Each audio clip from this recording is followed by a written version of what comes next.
Hi friends, welcome back to Soubhagya YouTube channel. ಕುಣಿಯಲಾರದವ ನೆಲಡೊಂಕು ಎಂದ ಗಾದೆ ಮಾತು ವಿಸ್ತರಣೆ. ನಮ್ಮ ಸಮಾಜದಲ್ಲಿ ಅನುಭವದಿಂದ ಹುಟ್ಟಿದ ಅನೇಕ ಗಾದೆ ಮಾತುಗಳಿವೆ. ಅವುಗಳಲ್ಲಿ ಕುಣಿಯಲಾರದವ ನೆಲಡೊಂಕು ಎಂಬ ಗಾದೆ ಮಾತು ತುಂಬ ಅರ್ಥಪೂರ್ಣವಾಗಿದೆ. ಯಾರಿಗಾದರೂ ಒಂದು ಕೆಲಸ ಮಾಡಲು ಸರಿಯಾದ ಜ್ಞಾನ, ಕೌಶಲ್ಯ ಅಥವಾ ಸಾಮರ್ಥ್ಯ ಇಲ್ಲದಿದ್ದಾಗ ಅವರು ತಮ್ಮ ತಪ್ಪನ್ನು ಒಪ್ಪಿಕೊಳ್ಳದೆ ಬೇರೆ ಕಾರಣಗಳನ್ನು ಹೇಳುತ್ತಾರೆ. ಅಂತಹವರ ಸ್ವಭಾವವನ್ನು ಈ ಗಾದೆ ಮಾತು ಸೂಚಿಸುತ್ತದೆ.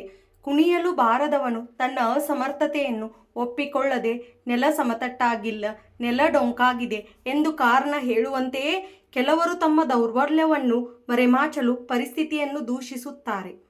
ಜೀವನದಲ್ಲಿ ಹಲವಾರು ಸಂದರ್ಭಗಳಲ್ಲಿ ಈ ಗಾದೆಯ ಅರ್ಥ ಕಾಣಿಸುತ್ತದೆ.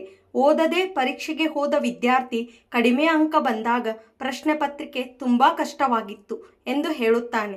ಸಮಯಕ್ಕೆ ಸರಿಯಾಗಿ ಕೆಲಸ ಮಾಡದ ಉದ್ಯೋಗಿ ಕಚೇರಿಯ ವ್ಯವಸ್ಥೆಯೇ ಸರಿಯಿಲ್ಲ ಎಂದು ಹೇಳುತ್ತಾನೆ. ಆಟದಲ್ಲಿ ಸೋತ ಆಟಗಾರ ಮೈದಾನ ಚೆನ್ನಾಗಿರಲಿಲ್ಲ ಎಂದು ದೂರಿಡುತ್ತಾನೆ. ವ್ಯಾಪಾರದಲ್ಲಿ ನಷ್ಟವಾದ ವ್ಯಕ್ತಿ ತನ್ನ ಯೋಜನೆ ತಪ್ಪಾಗಿದೆ ಎಂದು ಒಪ್ಪಿಕೊಳ್ಳದೆ ಮಾರುಕಟ್ಟೆಯನ್ನೇ ದೂಷಿಸುತ್ತಾನೆ. ಇವೆಲ್ಲವೂ ಈ ಗಾದೆಯ ಉದಾಹರಣೆಗಳಾಗಿವೆ. ನಿಜವಾದ ಜ್ಞಾನಿಯು ತನ್ನ ತಪ್ಪನ್ನು ಒಪ್ಪಿಕೊಳ್ಳುತ್ತಾನೆ. ಸೋಲು ಬಂದಾಗ ಕಾರಣ ಹೇಳುವುದಕ್ಕಿಂತ ತಪ್ಪನ್ನು ಅರಿತು ಸರಿಪಡಿಸಿಕೊಳ್ಳಲು ಪ್ರಯತ್ನಿಸುತ್ತಾನೆ. ಅಭ್ಯಾಸ, ಪರಿಶ್ರಮ ಮತ್ತು ಸಹನೆಯಿಂದ ತನ್ನ ಸಾಮರ್ಥ್ಯವನ್ನು ಹೆಚ್ಚಿಸಿಕೊಳ್ಳುತ್ತಾನೆ. ಅಂಥವನು ಜೀವನದಲ್ಲಿ ಯಶಸ್ಸನ್ನು ಸಾಧಿಸುತ್ತಾನೆ. ಆದರೆ ಯಾವಾಗಲೂ ಇತರರನ್ನು ಅಥವಾ ಪರಿಸ್ಥಿತಿಯನ್ನು ದೂಷಿಸುವವನು ಮುಂದೆ ಸಾಗಲು ಸಾಧ್ಯವಾಗುವುದಿಲ್ಲ. ಆದ್ದರಿಂದ ನಾವು ಜೀವನದಲ್ಲಿ ವಿಫಲವಾದಾಗ ನೆಪ ಹೇಳದೆ ಆತ್ಮ ಪರಿಶೀಲನೆ ಮಾಡಬೇಕು. ನಮ್ಮ ದುರ್ಬಲತೆಗಳನ್ನು ಕಂಡು ಅವನ್ನು ಸರಿಪಡಿಸಿಕೊಳ್ಳಬೇಕು.